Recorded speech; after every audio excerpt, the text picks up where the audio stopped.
Students, so let's talk about Michelson's and Stahl's experiment. तो now Michelson's and Stahl experiment में हुआ क्या actual, इन्होंने ये चेक करना था कि जब डीएनए रेप्लिकेट करता है तो आपका कौन सा मॉडल फॉलो करता है। तो इन्होंने क्या किया, इन्होंने लिया एस्चेरिचिया कोलाई। आपको पता है एस्चेरिचिया कोलाई बैक्टीरिया होता है जो कि बहुत जल्दी रेप्लिकेट करता है, अबाउट 20 मिनट्स में ही वो आपका रेप्लिकेशन कर देता है। सो अपनी एक्सपेरिमेंट को वेरी फास्ट करने के लिए उन्होंने एस्चेरिचिया कोलाई को चूज़ किया। अब इन्होंने भाई कौन सा मीडियम चूज़ किया और क्यों चूज़ किया, इन्होंने नाइट्रोजन को एक मीडियम लिया और नाइट्रोजन के आइसोटोप्स लिए, नाइट्रोजन 14 और नाइट्रोजन 15। तो इन्होंने बहुत सारे एस्चेरिचिया कोलाई लिए, तो कुछ एस्चेरिचिया कोलाई को उन्होंने N14 के मीडियम में कल्चर किया और कुछ को उन्होंने N15 के मीडियम में कल्चर किया। पूरा लिख देती हूँ मैं इसका फॉर्मूला, दैट इज NH4Cl, जहाँ पे जो N था, जो नाइट्रोजन था वो आपका 15 और नाइट्रोजन 14, ये दोनों एक दूसरे के, ये दोनों आइसोटोप्स हैं, ठीक है, ये दोनों आइसोटोप्स होते हैं। तो इस और इन दोनों में से N14 वाला आपका लाइटर होता है, डेंसिटी के हिसाब से बता रही हूँ, और N15 आपका हैवियर होता है, ठीक है, हैवियर होता है। तो एस्चेरिचिया कोलाई को इस मीडियम में उन्होंने कल्चर किया, ये लाइटर और ये हैवियर होता है N14 और ये N15, ठीक है। यहाँ पे मैं ऐसे इस तरीके से लिख देती हूँ, ये कल्चर किया इनको। क्यों नाइट्रोजन चूज़ किया, क्योंकि आपके डीएनए में नाइट्रोजनस बेसेस होते हैं, जो बेस पेयर होता है वो नाइट्रोजनस बेसेस होते हैं, उनमें नाइट्रोजन प्रेजेंट होता है। यहाँ पे इन्होंने कुछ एस्चेरिचिया कोलाई को N14 में कल्चर किया और कुछ एस्चेरिचिया कोलाई को N15 में कल्चर किया। तो होगा क्या, फिर इनके डीएनए N14 वाले हो जाएंगे और इनके डीएनए N15 वाले हो जाएंगे। जो एस्चेरिचिया कोलाई आपके N14 आइसोटोप में कल्चर्ड थे, इसमें उन्होंने मिक्स कर दिया N15 वाले को, ठीक है। और ग्रेविटेशनल फोर्स की वजह से क्या होगा, ग्रेविटेशनल फोर्स की वजह से ये सारा कुछ आपका मिक्स भी हो जाएगा। और आफ्टर 20 मिनट बाद रेप्लिकेशन कंप्लीट हो जाता है। 20 मिनट बाद वही, अब इनको कैसे हम लोग सेपरेट करेंगे, मैंने यहाँ क्यों बताया कि ये हैवी और ये लाइट होता है, इनकी डेंसिटी हैवी और लाइट होती है। जब भी हम डीएनए का एक्सट्रैक्शन करते हैं तो हम लोग सेंट्रीफ्यूगेशन करते हैं। सेंट्रीफ्यूगेशन हम किस में करते हैं डीएनए का, हम लोग उसमें सीजियम क्लोराइड, हम जो भी डीएनए है उसको सीजियम क्लोराइड में सेंट्रीफ्यूगेट करते हैं। तो हम लोगों ने जैसे ही सेंट्रीफ्यूगेशन किया तो आपके लाइटर पार्टिकल हैवियर पार्टिकल से सेपरेट आउट हो जाएंगे। जैसा कि आपकी बुक में डायग्राम भी है, इसमें जो लाइटर पार्टिकल है वो आपके हैवियर पार्टिकल से सेपरेट आउट हो गए हैं। तो यहाँ पे हम लोगों को क्या मिला, आफ्टर 20 मिनट बाद हम लोगों को जो फर्स्ट जनरेशन मिली, क्या करने के बाद, डीएनए को एक्सट्रैक्ट करने के बाद। कैसे डीएनए को एक्सट्रैक्ट किया, सेंट्रीफ्यूगेशन से किया। सेंट्रीफ्यूगेशन से हम लोगों ने डीएनए को जब एक्सट्रैक्ट किया तो हम लोगों को फर्स्ट जनरेशन मिली। इस फर्स्ट जनरेशन में हम लोगों ने क्या देखा, इस फर्स्ट जनरेशन में हम लोगों ने देखा कि जो हमारे पास डीएनए हमको मिला है, जो हमारे पास डीएनए आया है वो हमारा हाइब्रिड फॉर्म में आया है। दैट मीन्स कि उसमें N14 और N15 दोनों स्ट्रैंड्स प्रेजेंट है, तो यहाँ हमें हाइब्रिड मिल गए। दैट मीन्स कि जब डीएनए में रेप्लिकेशन हुआ होगा, जब उसमें आपके वो 2 में रेप्लिकेट हो गया होगा, तो वो स्ट्रैंड आपके सेपरेट आउट हुए होंगे। रिकॉल हो रहे हैं ना, आपके स्ट्रैंड्स सेपरेट हो रहे होंगे, वो सिंगल स्ट्रैंड्स में आ गए होंगे। क्लियर। तो ये था हमारा अभी first generation. Now let's talk it about second generation. मैं यहाँ पे बना देती हूँ। फर्स्ट जनरेशन में हम लोगों ने क्या देखा, फर्स्ट जनरेशन में हम लोगों ने देखा कि आफ्टर 20 मिनट्स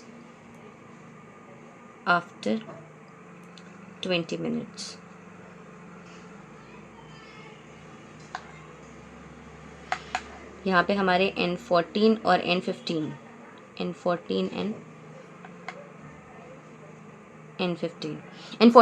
तो यहाँ पे हमारे कैसे आ गए, यहाँ पे हमारे हाइब्रिड आ गए। यहाँ हमारा हाइब्रिड बन गया। N14 N15 दोनों हमारे साथ में लाइगेट हो गए हैं, मतलब 2 आपके स्ट्रैंड बना दिए हैं, डीएनए फॉर्म हो गए हैं, न्यूली सिंथेसाइज फॉर्म। तो G1 मतलब फर्स्ट जनरेशन में हमारे हाइब्रिड हमको मिले। आफ्टर 40 जब बहुत सारे डीएनए आपके सिंथेसाइज हुए होंगे। आफ्टर 40 मिनट्स जब हम लोगों ने देखा तो हमारा सेकेंड जनरेशन आया, और अगेन यहाँ पे भी डीएनए एक्सट्रैक्ट किया हम लोगों ने सेंट्रीफिकेशन मेथड से। तो हम लोगों ने क्या देखा, हम लोगों ने ये देखा कि कुछ डीएनए हमारे लाइटर थे और कुछ डीएनए हमारे हाइब्रिड थे। हम लोगों ने देखा N14 के डीएनए और हम लोगों ने देखा N14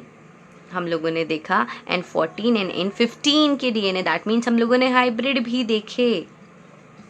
तो हम लोगों ने लाइटर डीएनए के पार्टिकल जो कि 50% थे, 50% हम लोगों ने लाइटर डीएनए भी देखे और हम लोगों ने 50% हाइब्रिड भी देखे। तो यहाँ अगेन वही चीज़ हुई होगी ना, यहाँ पे अगेन जो आपके स्ट्रैंड्स है वो सेपरेट आउट होंगे, जिसकी वजह से ये सारे के सारे हम लोगों को न्यूली सिंथेसाइज्ड डीएनए इस तरीके से मिले। तो यहाँ से हमारी जो हम लोगों ने स्टार्टिंग में 3 पढ़े थे, 3 मॉडल हम लोगों ने देखे थे। फर्स्ट मॉडल हमारा था सेमी कंजर्वेटिव, छोटा सा लिख रही हूँ मैं, सेमी कंजर्वेटिव। सेकेंड हम लोगों ने देखा था कंजर्वेटिव, और तीसरा हम लोगों ने क्या देखा था, डिस्पर्सिव।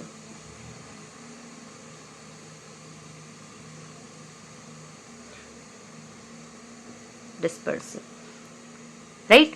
तो यहाँ पे अभी हम लोग सेमी कंजर्वेटिव की बात करते हैं। तो सेमी कंजर्वेटिव में क्या था, उसमें ये था कि जो भी आपका पेरेंटल डीएनए है उसके दोनों स्ट्रैंड सेपरेट हो जाते हैं, वो एक सिंगल आपके टेम्पलेट की तरह बिहेव करते हैं और उसके बाद आपके न्यूली सिंथेसाइज उसके अकॉर्डिंगली सिंथेसाइज होते हैं, जो भी नाइट्रोजनस बेसिस है उसके अकॉर्डिंग सिंथेसाइज होंगे।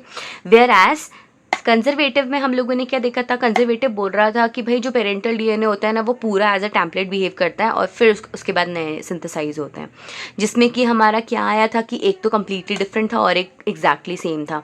यहाँ पे कोई इंटरमीडिएट नहीं बन रहा था कंजर्वेटिव में, तो कंजर्वेटिव रूल आउट हो गया। सेमी कंजर्वेटिव में था कि हाँ भाई इंटरमीडिएट भी बन रहे थे और आपके हाइब्रिड भी बन रहे थे, तो ये हमारा पास हो गया।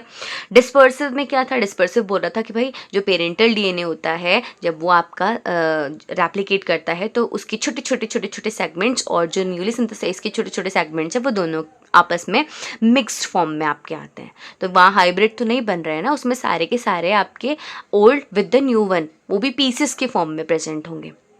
तो डिस्पर्सिव भी आपका क्या हो गया, रूल्ड आउट हो गया। तो यहाँ से हमें क्लियर हो गया मिसेल्सन एंड स्टेल्स एक्सपेरिमेंट से कि सेमी कंजर्वेटिव वे में ही आपके डीएनए रेप्लिकेट होते हैं। क्लियर।